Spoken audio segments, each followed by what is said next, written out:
1,56,000 कुणबी आहेत. हे कुठे गेले दाखवा आम्हाला. आम्ही ओबीसीचं आरक्षण नाही घेत, आम्ही आमच्या हक्काचं मागतोय. ती आमचं राहणे, तुमचं 10 एकर आहे, त्याच्या शेजारी आमचं 10 एकर आहे. आमचं म्हणणं आहे तुम्ही ते खाऊ नका, आमचं आम्हाला द्या. तुमच्या 7-12 प्रमाण तुम्ही घ्या, आमचं आम्हाला राहू द्या. ओबीसीची 60% लोकसंख्या ही मराठा धरू नये, काय अडचण आहे? बरं तुम्ही हैदराबादचा JR काढला, प्रमाणपत्र वाटायचं बंद कम केले, सांग. हैदराबादचा JR काढला, लागू पण केला, सरकार म्हणते 308 प्रमाणपत्र दिली, बंद कम केलं. अधिकारी डायरेक्ट म्हणते, सांगतो तुम्हाला मी, फडणवीस साहेबाच्या कार्यालयाकडून फोन आलाय, प्रमाणपत्र सध्या द्यायचे नाही, सध्या शब्द वापरला. का बरं? आता अधिकाऱ्याचं नाव सांगावं तर त्याचं काडीच लागली म्हणायचं, कारण त्याला भाजप म्हणतात. पुन्हा पुन्हा तुम्ही म्हणता भाजप पोरात आला, ते गाडीतच लाकूड घालते तितकं. त्याच्यापेक्षा ते म्हणतात नको बाबा यांचं नादीत लागू नको, आपलं गपरा मागा मागा, पर्याय नाही दुसरा काही. हे सत्य बोलतोय मी माझ्या समाजावरती प्रेम करतो, तुमच्यावरती प्रेम करतो. मी सरकारवर प्रेम करत नाही, ही गैरसमाजातून बाहेर जा. तुम्ही माझ्या समाजाला द्या. 8 महिने झाले शांत झालो, मी नुसतं समाजाला गॅजेट दिलं तर गप्प बसलो, दिलं. तुम्ही नाही दिला. तुमचा एक दुसरा शब्द होता, तुम्ही नारायण राणे साहेबाला भांडले का, तुम्ही अशोक चव्हाणांना भांडले का, तुम्ही शरद पवारांना भांडले का, फडणवीस साहेबांना का भांडता? त्यांनी काय दिलं कम नाही विचारलं त्यांना, ते दिलं नाही म्हणूनच लोकांना पाडलं त्यांना. तर चहा सांग,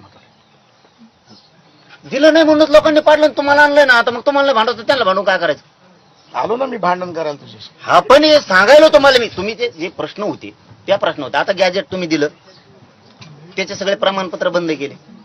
बरं गॅजेट असून अडचण काय? सगळ्या 1,23,000 बीडला आहेत, कुणबी कुठं गेले? आकडा थोडाफार कमी जास्त होईल हजारात. जवळपास 1,55,000 जालन्यात आहेत, कुणबी कुठं गेले? 1,77,000 नांदेड जिल्ह्यात आहेत, कुठं गेले कुणबी? ते गॅजेटमध्ये आहेत.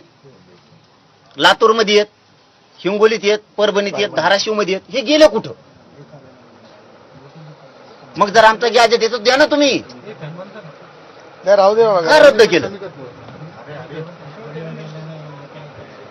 का थांबविलं?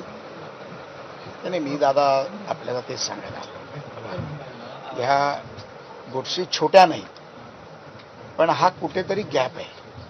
मी आज तुझ्याकडे का आलो, भाऊ म्हणून का आलो, तुझं ऐकायला का आलो, या कुठेतरी गोष्टी कुठे थांबल्या आहेत, त्या का थांबल्या आहेत, ह्या समितीकडे असेल, कोणाकडे असेल, आपल्याला बोललं पाहिजे.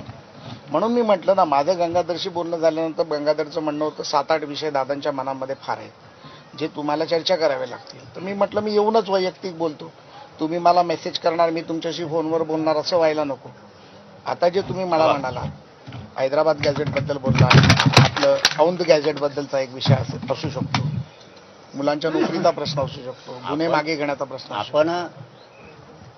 आपण घ्या नाही. आपण ना या विषयातून बाजूला जाऊ शकत नाही. तुम्ही जर मोठ्या मनानं JR काढलाय, तुम्ही जर मोठ्या मनानं ओबीसी आरक्षणात काही जाती घातल्या, आम्ही कुणी विरोध केला नाही. आता आमचं आंदोलन सुरू असताना सुद्धा 1 वर्षापूर्वी 26 जाती आरक्षणात घातल्या.